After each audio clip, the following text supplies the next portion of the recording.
Okay, kasama natin, special guest, syempre, Dr. Dex Macalintal, doctor, nutritionist, nagbablog, ano ba, artista na ba ngayon, Dex?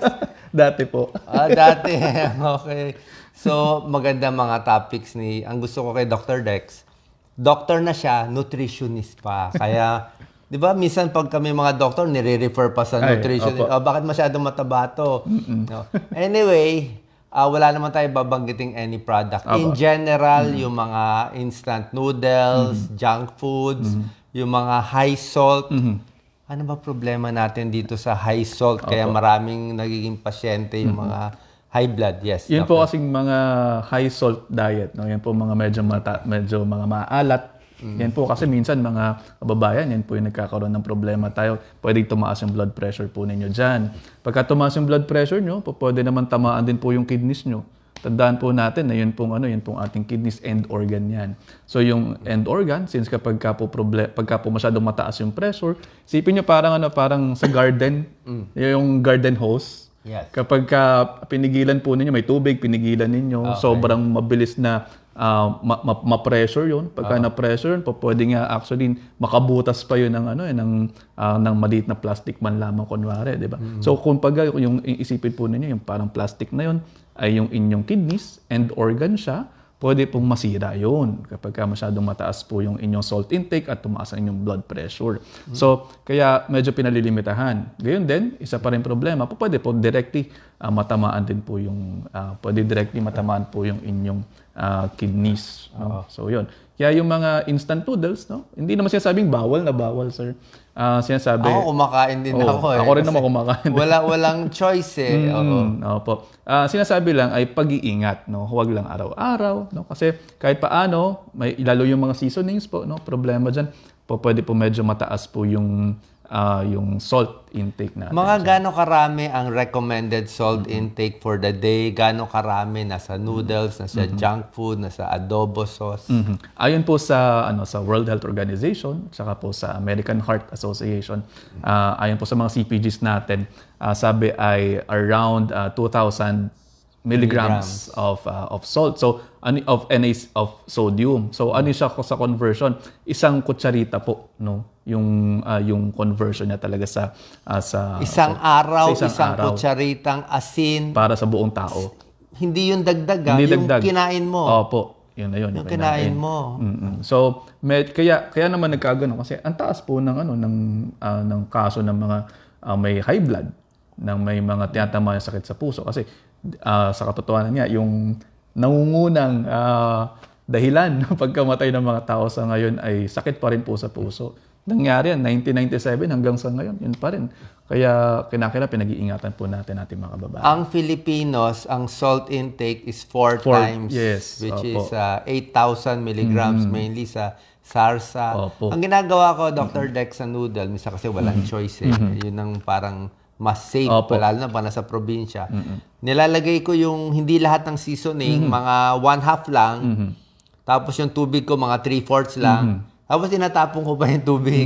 Pina-flush ko pa. So, kinakain ko yung noodles lang. Ayoko kasi siyempre, pag tumatanda, ayaw natin. So, pwede naman yung Pwede naman po yung ganun. At saka, actually, isa pang sinasabi ko rin po minsan sa mga followers natin na kung sakasakali na may mga noodles na ganyan po sa inyong tahanan, kung gusto po ninyo mag-ingat, maganda, pwede nyo naman gamitin yung noodles mismo. Lutuin yun. Pero, imbis na yung seasoning po, no, gamamit kayo ng mga totoong gulay, totoo pong sahog ninyo para mas less po yung salt intake din nyo dyan. At saka less process kasi yung minsan tumataas din kasi yung trans fat intake natin. And yung trans fat po, yung tinatawag natin sa ang trans fat nasa noodles mismo? Pwede po nasa noodles siya mismo. Okay. No? So, at saka meron din dun sa yung sa seasoning mismo. Yes, may laman din eh. No? Actually, mas malala po dun sa yung laman mismo. Ayun. So, yung ilalagay nyo, no, yun yung problema minsan. Yung trans fat, yung problema lang natin sa trans fat ay yun pong pwede siya magpataas ng bad cholesterol, magpababa ng good cholesterol. So, ayaw po natin. So, pagdating sa noodles, may pag-aaral, di ba, na parang 2 times in a week lang? Yes, apa. More than 2 times in a week. This is a Korean study. Mas nagkaka-diabetes. Yes, mas nagkaka-high blood. Oo. Apa. Mas okay ba yung regular pancit canton na niluluto o sotanghon o noodles o na hindi instant? Opo, mas okay po talaga yon, no? Lalo, kasi may mga nagtatanong, maaaring may mga magtatanong po, yung mga noodles daw ng ibang bansa. Bakit daw yun ay po pwede? Bakit sa atin hindi? Bakit Yun. na? Bakit? Kasi po yung sa ibang bansa, handmade kasi. No, so mas less process kung tutuusin. Handmade noodles. Mas okay 'yon. Ang mahal ng presyo. Mahal ng presyo nila doon. Yung mga Japan noodles na maganda talaga. Mahal. Yun nga po yung problema. Tsaka sa Korea, para may bagong healthy noodles silang. Di ba? Ano yung healthy noodles nila? Parang iba gawa. Kaya lang ang mahal. Mahal eh. Kaya yung sinasabi na hindi porke okay sa kanila ay dito sa atin i-apply na agad natin. So, yung pong instant noodles medyo hindi lang maganda na araw-araw. Pwede po yung regular na binibili natin, ginagawa nating sotanghon, ginagawa nating bihon, miki bihon na niluluto natin sa bahay. Mas healthy po yun. Lalo at naglalagay tayo ng normal na gulay na sahog doon. Yun yung mas maganda kasi tataas yung fiber intake po natin doon. Marami pa ibang mga high salt lalo na minsan, di ba? Alam ko na topic mo rin yung fried chicken. Opo. Pag ang chicken binili sa palengke, niluto parang 200 lang ba yun? Milligrams of sodium. Pag ginawa mo ng fast food chicken, nasa 300 na yan. Alam ko, thousands 1,000, 2,000. Umaangat na po yan. Oo. Yun. Ang problema kasi po, ay sa pagkaka-process ng mga yan. Kasi ginagawa nila mas malasa. Yun yung katotohanan. Bakit lahat ng pagkain sa restaurant, sa fast food, kailangan gawing maalat na maalat para bilhin o sa karinderya yung sobrang, di ba may ulam na pang 2 cups of rice na. Actually, yun nga yung isang problema natin, Doc. Kasi kaya kasi mabilis mabilis makuha, mabilis nating kainin, mabilis i-procure ng ating mga kababayan. So, ang problema ay dahil sa mabilis na yon, ang trade-off niya sa ating kalusugan. Yun po yung medyo hindi natin gusto. Kaya ang paalaala po natin ay hangga't maaari sa bahay magluto, magbaon, para sigurado po tayo sa quality.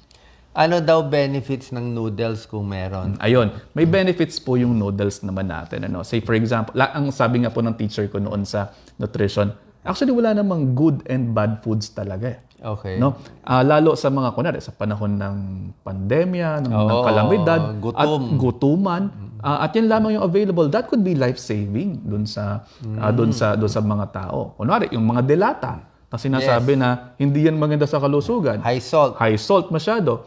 Kung sa panahon po na nagkakaroon na tayo ng famine, ng hindi na nakakakain, this could be life-saving kasi maaari bumabagsak na yung sodium ninyo, bumabagsak na yung electrolytes ninyo, pwede itong makatulong. Pero, yun nga po, no, kailangan unti-unti, no, dahan-dahan. Okay. Yan. Hindi daw yung maintindihan, ba't daw sobrang alat ng noodles ng gawa sa Pilipinas, unlike sa Taiwan noodles, hindi ganun kaalat. Pero malinamnam naman. Malinamnam naman. Ayan. Okay. Dito po kasi sa atin sa Pilipinas, no, mas maalat kasi talaga yung tasting na luto natin. Nakasanayan kasi yan. And as we go along, yun pong mga kolonya sa atin, no, yun po yung naipamana sa mga so yung taste buds natin, iba? Hindi naman, sir, iba yung taste buds, pero yung mga kagustuhan lang na nakasanayan. Pero kung titingnan naman natin yung mga lolo't lola nung unang panahon, hindi sila mahilig dito sa ganito. So, depende kung saan lumaki, kung ano yung kinalakhan. Kaya actually, yun po yung pinupush din natin sa mga may bagong mga anak, no, na huwag naman masyadong bigyan ng napakaraming processed yung mga bata. By process, what do you mean? Yung naging noodles na, ano pa ba yung mga ibang process? Okay. Hindi lamang naman noodles. Ano ba yung processed foods? Kunwari yung mga frozen goods. Say for example, yung mga hotdog, yung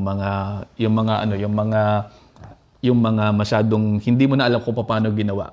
Sabi nga nila sa lifestyle medicine, para malaman mo kung process yung pagkain o hindi. Kapag alam mo kung paano ginawa, hindi siya processed. Pag alam mo na itsurang paa o wings. Yes, parang ganon. Kita mo pa. At saka kung ano yung, kung paano siya dumating sa lamesa mo. Kunwari, between an apple And then apple sauce. Yan. Kunyari yung apple po, yung mansanas. Apple tayo. Alam mo yung apple, nalaglag sa ano, o kaya pinitas. Tapos, nakuha mo na. Yun na, apple na, kinain mo na yun. Pero yun pong apple sauce, pinitas mo, kumuha ka ng marami, pinitas, nilagay mo sa truck, dinala mo sa factory, hindi mo na alam na nangyari sa factory kung anong nilagay nila doon. Process na siya. So, kaya mas mainam talaga po yung whole foods. No? Yung balik tayo sa panahon ng mga lolo't lola.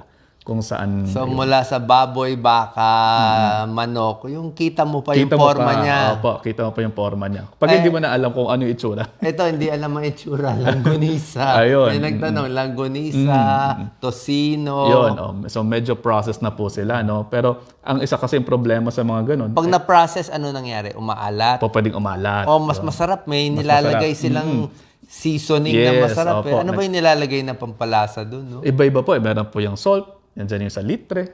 Minsan, naglalagay ng konting asukal. Yung pepper, naglalagay din ng ganyan. Minsan, naglalagay pa ng ilang MSG. So, depende po sa timple kung anong gusto ng mga tao at saka ng mga customer nila. Kaya, merong iba't ibang brands. No? Kaya, kung papapansin mo, brand A, ganito siya, maalat-alat siya. Yung brand B, medyo manamis-namis. So, depende kung ano yung gugustuhin ng tao. Nung bata ako, favorite food ko talaga hotdog. Yan lang ang baon ko. Kanin, hotdog, yung maliliit, 6 na piraso and ketchup. Happy na ako doon. Hindi ko alam, maalat pala yung hotdog. Yung ketchup pala maalat. Paano, yung ketchup. Pagdating tayo sa mga seasoning, hindi ko alam maalat ako. Favorite ko yung ketchup Paano naging maalat yung ketchup Actually, yung ketchup po, ang composition niya, meron din siyang sodium. Mataas ang sodium ng ketchup. Sodium din. Opo. So, bakit ganun? Masarap siya? Yun nga po. Yun po kasi nagpapasarap. Yung kasi yung nakasanayan na masarap or na ituro na masarap para sa atin. Kaya dahil doon, ito naman yung naging ano.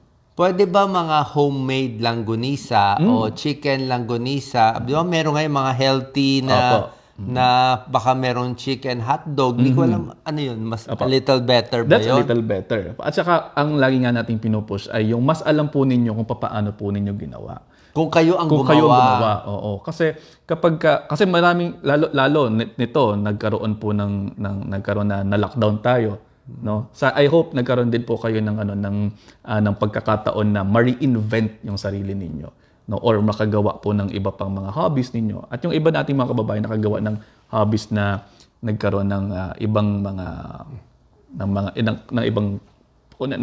pagluluto, ganyan.